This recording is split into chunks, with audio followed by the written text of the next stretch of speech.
কালীনগর রায়মণি স্মৃতি ফাউন্ডেশনের পক্ষ থেকে ফের আবারও একবার দুর্যোগে ক্ষতিগ্রস্ত মানুষের পাশে দাঁড়ালো। সন্দেশখালী ব্লকের কালীনগর অঞ্চলের গজালিয়া ঘোষপুর এলাকায় ছাড়াও সুন্দরবনের একাধিক উপকূলবর্তী অঞ্চল যেমন সন্দেশখালী, মিনাখা, হাসনাবাদ, রেমাল ঘূর্ণিঝড়ে ক্ষতিগ্রস্ত ৩০০ গ্রামবাসীদের হাতে ত্রিপল ও মশারি তুলে দেওয়া হলো। ত্রাণের সামগ্রী পেয়ে সাধারণ মানুষ খুব খুশি। পাশাপাশি তারা কালীনগর রায়মণি স্মৃতি ফাউন্ডেশনকে ধন্যবাদ জানালো। এদিনের এই কর্মসূচিতে ফাউন্ডেশনের চেয়ারম্যান, বিশিষ্ট সমাজসেবী ও সুন্দরবন বিষয়ক গবেষক অধ্যাপক অনিমেষ মণ্ডল বলেন, সব নদীর তীরবর্তী জায়গায় পরিবহন না থাকায় নিজের বাইকে করে ত্রাণের জিনিসপত্র সাধারণ গ্রামবাসীদের পৌঁছে দিতে এই উদ্যোগ গ্রহণ করেছে।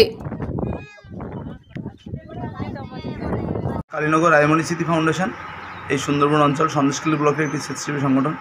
তো সেই সংগঠনের পক্ষ থেকে আমাদের রিমাল ঝড় যখন আসে তখন থেকে আমাদের কাজ চলছে। আমাদের সংগঠনের সদস্যরা মানুষের পাশে আছে এবং যেসব বাড়িগুলোর ত্রিপল ছিঁড়ে গেছে বা এজবেস্টার ভেঙে গেছে শুধুমাত্র তাদেরকেই আমরা ত্রিপল এবং মশারি আমরা বিতরণ করছি সন্দেশখালী ব্লক, হিঙ্গলগঞ্জ ব্লক এবং গোসাবা ব্লকে। তো আমরা আনুমানিক ৩30 থেকে ৩৫ জন মানুষকে আমরা এই পরিষেবা দিতে পেরেছি এখনও পর্যন্ত। আপনার নাম? আমার নাম অনিমেষ মণ্ডল, চেয়ারম্যান রায়মণি স্মৃতি ফাউন্ডেশন।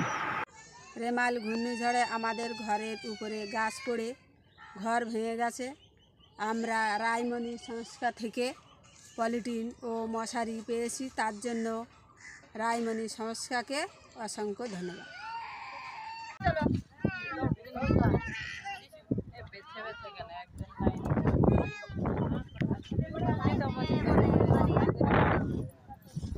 সুন্দরবনে আমাদের রায়মণি স্মৃতি ফাউন্ডেশন সুন্দরবনের একটি স্বেচ্ছাসেবী সংগঠন। এটা আমাদের সংগঠন। আমরা মোটামুটি রিমাল যে ঘূর্ণিঝড় দুর্গত মানুষ যাদের ঘরে ত্রিপল ছিঁড়ে গেছে, ভেঙে গেছে, এরকম সন্দেশখালী ব্লক, গোসাবা ব্লক এবং হিঙ্গলগঞ্জ ব্লকের আনুমানিক ৩০০ থেকে ৪০০ মানুষকে আমরা এই ত্রিপল, মশারি এগুলো দিয়ে আমরা সাহায্য করতে চেষ্টা করছি।